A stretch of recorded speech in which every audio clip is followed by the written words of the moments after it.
Hey everybody, welcome back to this edition of the Healthspan Insider, where we review some of the interesting research that's out there about all things to do with health, wellness and longevity. And this month there has been quite a lot of research that we've come across, and so I really encourage you to pop across to the website and check out the Healthspan Insider article there, because there's quite a number of articles. It's kind of a bit of a bumper issue.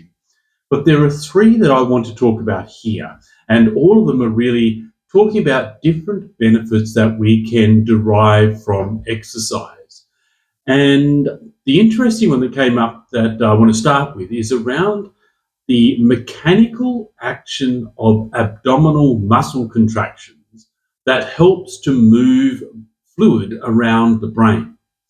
Now, to put that into context, what we've always believed is that as we sleep, the cellular structure of our brain changes, opening up some spaces that allows the fluid around our brain to drain out, and effectively so that the brain can clear up its metabolic waste during the day, during the night while we're asleep, that it's accumulated during the day. And what this research article has shown is that abdominal muscle contraction creates a mechanical pump by influencing the pressure in veins that run up and down our body, and that alteration in pressure means that fluid starts to pump in and out around the brain. And so that fluid moves in the reverse direction to what normally occurs during sleep, but still has the same effect of enabling the brain to clear out some of its metabolic waste in those fluids during the day, or at least that's what they believe. It is early research, so we'll have to watch this space for a little bit longer. But we can start putting that into practice from today. And that means if you're spending a lot of your time, a long period of your day, sitting at the desk and you're not particularly mobile, just getting up a couple of times a day, moving around, doing some squats or doing a few abdominal crunches, just even some bends and stands, just to get that abdominal muscle action going, can start to move this fluid around our brain and perhaps clear some of that brain fog that slowly accumulates while we're sedentary throughout the day. So give it a try. Now, still on the exercise front, the other one that I found super interesting that I wanted to chat to you about was the role of exercise in mitochondrial function. And so we've known for a long time that as we age, mitochondrial function begins to decline. And largely that's because the cells start to dysfunction a little more often. We end up with a lot of senescent cells that hang around. They won't die, they won't clear out, but they're not really functioning well.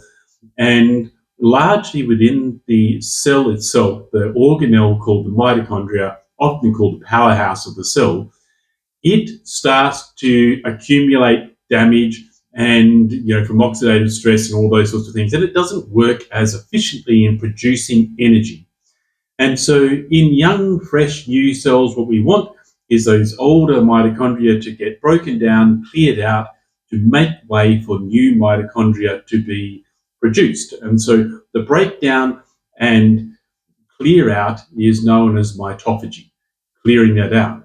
Now, the interesting thing was that research has been shown to improve that mitophagy, help the cells to get rid of inefficient, dysfunctional mitochondria, and to then undergo, to make new mitochondria, to produce new mitochondria in those cells so that we can produce energy again more efficiently. And so using exercise, and in particular, it was found that high-intensity interval training, once again, gets a tick for this one. Endurance training as well, so those longer walks, runs, cycles, swims, they also help to clear out old mitochondria and stimulate that mitogenesis to get new mitochondria, new healthy young mitochondria in there. Those were good, as was resistance training. And we keep hearing these three: endurance, HIIT, strength and resistance training. We keep hearing those coming up time and time again, telling us about health benefits. And so really it's a no-brainer. we need to start to put those things, use mixed modality training in our week.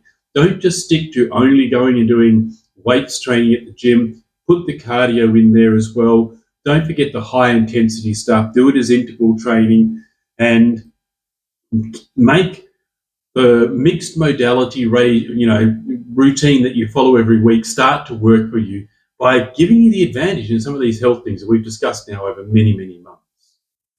But there is some new research comes out, and again, this is really going to be very much a watch this space. But I think it's worth talking about from this perspective, right? Many people suffer from low mood conditions, depression, those sorts of things, whether they've been diagnosed or not. Most people at some point in their life can attest to feeling those low mood states. And most people will also attest to the fact that exercise makes them feel better. And we've largely put a lot of that down to being dopamine. It stimulates dopamine and we get all sorts of things going. And yes, all of that is definitely true. But this research found another interesting connection. And that is that in the presence of chronic inflammation, those inflammatory cytokines, that inflammasome, inhibits the body's ability to use tryptophan and then go on to produce serotonin. And in fact, what happens is the tryptophan gets moved sideways down what we call the kynurenine pathway. Now, kynurenine in itself is not great stuff, okay? It is inflammatory and it's known to be neurotoxic, which is not really where we want to be. And so that kynurenine is able to then cross the blood-brain barrier, go up there and start to create other problems with neurotoxins, and that can start to cause problems in the brain. Initially, it'll be low energy. Initially, it'll be brain fog.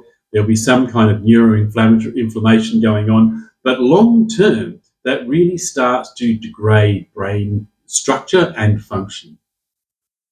But along comes exercise, and what they've found is that muscles act as a kynurenine sink. And so once you get muscles contracting and working and doing stuff during exercise, it takes that kynurenine and pulls it through and helps to upregulate the conversion of kynurenine into kynurenic acid. And the advantage of kynurenic acid is that it is often quite beneficial. It's protective of the neurosystem indirectly. It can't cross the blood-brain barrier, so it can't get into where the brain is for a start. And so what happens is it remains in the periphery and the body just upregulates offloading kynurenic acid and getting rid of that. And so for people that have a depressive state or who experience low mood states, exercise can be helpful by removing the excess flux that goes down that kynurenine pathway, using the muscles as a sink that pulls kynurenine in, helps with the conversion of it over to kynurenic acid so that our body can excrete it. And that means then that we have a healthier brain environment. We have a healthier brain environment, we're going to feel better. And hopefully all that means is by doing that and keeping that system regulated, we're going to shunt more of that tryptophan into the serotonin pathway, and we're going to start to balance that mood. It is early research, but again, most of us know that if we exercise, we feel better. So it's worth giving it a go, knowing that if we watch this space, we might see some exciting breakthroughs in this area in the future. So I hope those three summaries there give you some inspiration to get out there, get moving, get the muscles moving.